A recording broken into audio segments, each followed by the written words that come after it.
Hey, what's up everybody? Welcome back to another video. Today we have Regicide, or Oryx the Taken King. This was requested by Pobat and my Patreon producer Q, and is a like 9.5 minute long song. I assume it's like a full score with multiple movements. Something that long has to be something like that. And I know this is going to be a very long one, but stick with me. I will be yapping during the song quite a bit because I tend to do that to keep things fresh in my brain. And as such, expect the post-listen section to be a little bit less yappy than usual because I'm sure I'll get through most of my points during the actual listening. So I guess without further ado, let's go! And so it begins. For the record, I've never touched Destiny 2. I played Destiny 1 for like half an hour.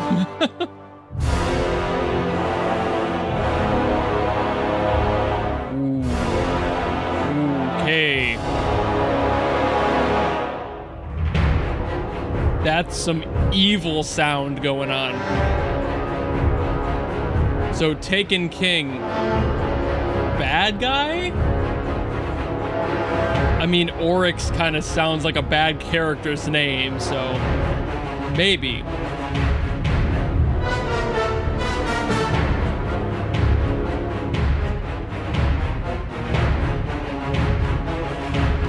Very militant. Got kind of like a light march thing going on there.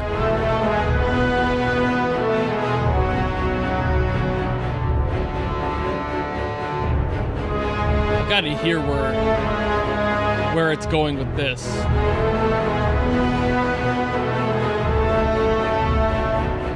Because that almost sounds regal, but it's got the tension under it.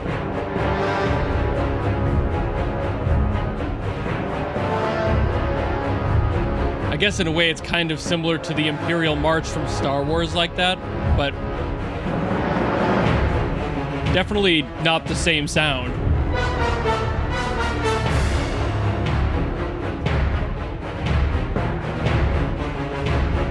Love the use of timpani.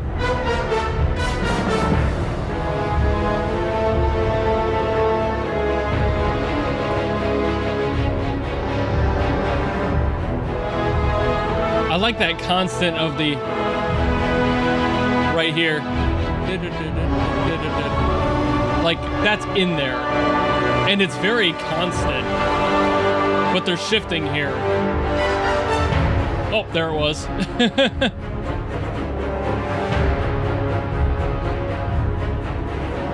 So this has, like, clear movement. It's not sticking in the same repetitive thing. Yeah, it's even moving around between instruments. Good composer utilizing the whole available orchestra for that. Different instruments tend to signify different emotions. Even between, like, the high brass and the low brass.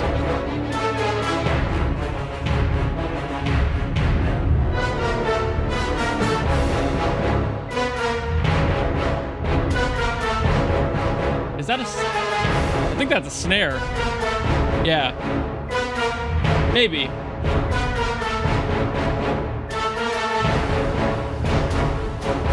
I think that is.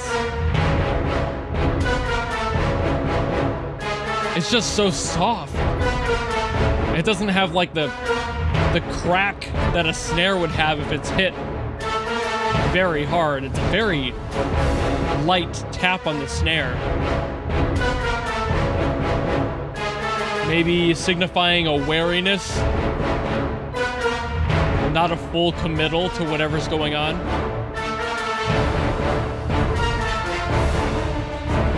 Kind of like a tiptoeing effect in a way. Or it's just there for texture.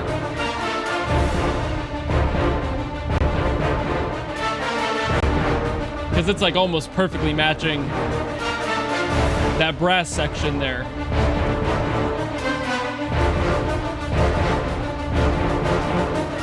starting to get more tension on the high end with... I think those are all brass too. Maybe they got some strings in there that like... That. I think that section's also brass, mainly.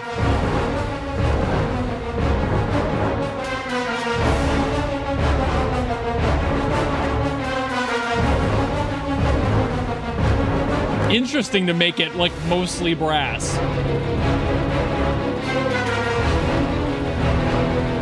I do hear strings in there now, but those might be new.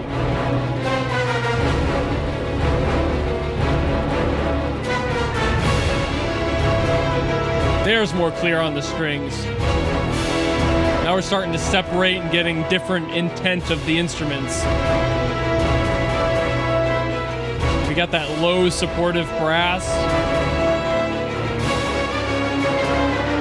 That ill intention with the energetic highs coming in and dancing around.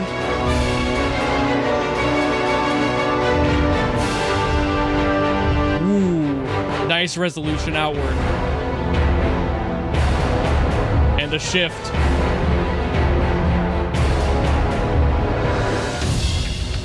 Ooh, okay. Second part. Interesting. So they had all that tension come in. They had that low bass and the strings start to separate. And now they're introducing this like kind of industrial-esque texture to the percussion. Broadening the availability of the brass.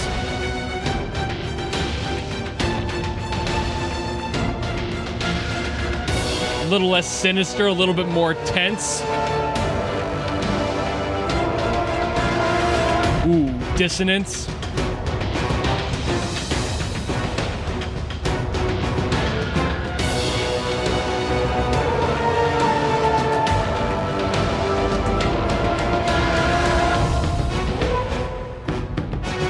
Ooh.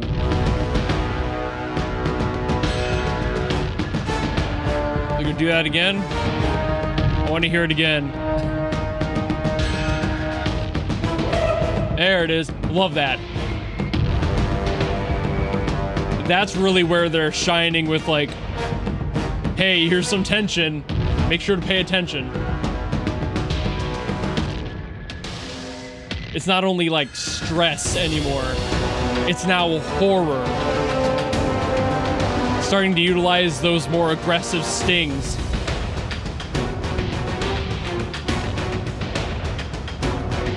So we went from just being a threat to being an active, like, basically on the verge of war. Some sort of a battle happening here. Initially it was the intent and now it's the action. The immediate threat. It's not just words anymore.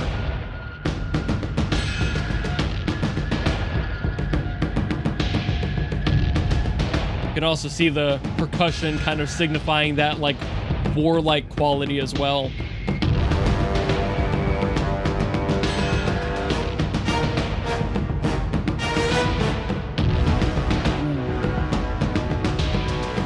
Still sitting on this tension. Wonder if we're gonna get another song.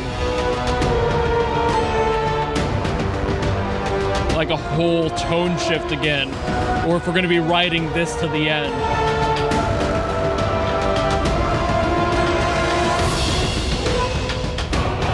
There's those stings again. The choir. That's new. Further cementing that activity. Now more people are involved. Now it's a bigger thing. Now we're starting to enter that war, you know? Once other voices get involved, in this case, literally.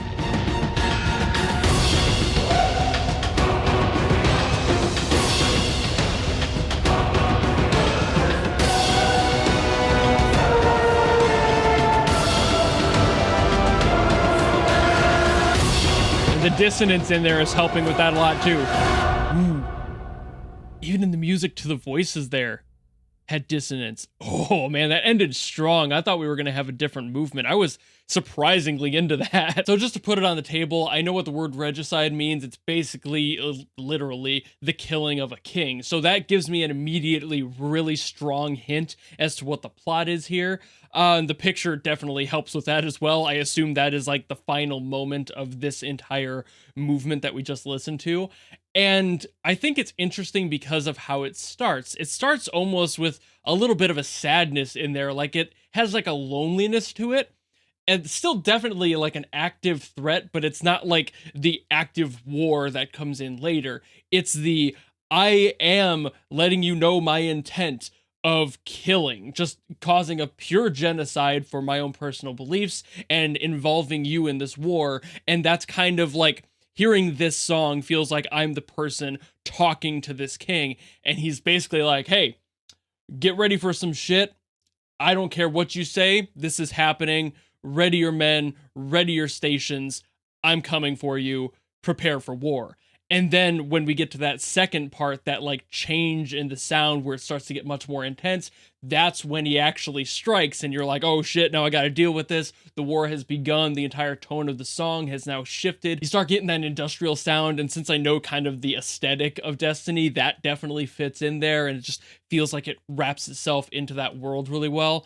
But I feel like the energy behind that song, that second half at least, is definitely much more, I'm here, bitch. Time to square up. And then you start hearing the vocals in there too. And I'm not really sure if that started to happen during the end of like the main war section or if it was in the second part of that second section. I would call it a third section, but we have like the Regicide, which is like the bulk of the song here, the bulk of this video, and then it has like a shorter bit and then an even shorter bit that's like part 2 in the finale, I assume. And I don't really know in the time frame if those vocals only showed up for that final bit or if they started before in the first half of that latter bit. My point here is though that usually when they add vocals like that, especially that choir of the damned sort of sound, when you hadn't included it yet, is usually very tonally sensitive and very situational. Like you need to have that there for that point, but why? Usually because more people are involved. To what degree, I can't really tell because, like I said, I wasn't watching the time code go by, so I'm not sure exactly when they kicked in, but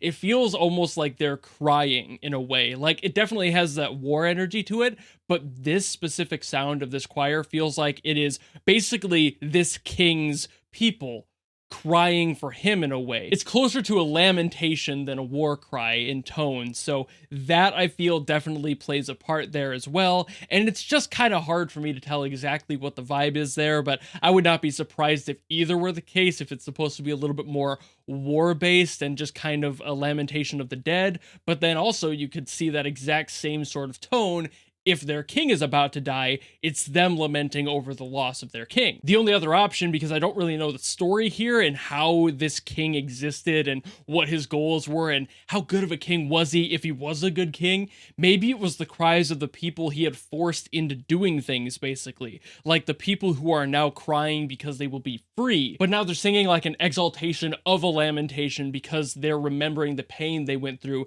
and there's this cathartic response to it, and that's kind of what we get here vocally. There's a lot of cool things in the storytelling here. The composer did a great job at separating the different instruments for different tones, kind of meaning different things throughout. Usually brass is very heavy, it's meant to be a support, meant to be there for that tension, and then the strings are meant to like clash with that when they're put on top of each other. So that worked out really well. Even just the approach of having it like all brass for the entire first chunk of this song, because that's creating this bass, that tension underneath, that support that a king should have. It's got a bravado to it. It makes you feel like whoever's in front of you talking is much more impressive and usually pretty threatening when you have this. So that's really cool in its own way as well. I just think there are a bunch of neat things about this composition, and I'm sure this entire OST has a lot of neat stuff about it because, like I said, haven't played Destiny 2, don't really know much about it really, so I'm sure that this entire game is full of songs like this, but I've just never experienced them myself. But I have been yapping more than I expected, so thank you all so very much for watching. I will stop yapping now. If you have anything else you want me to get to,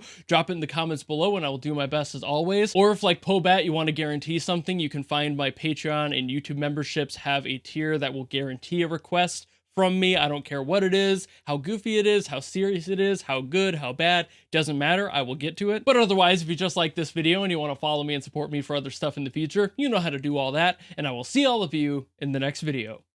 Goodbye!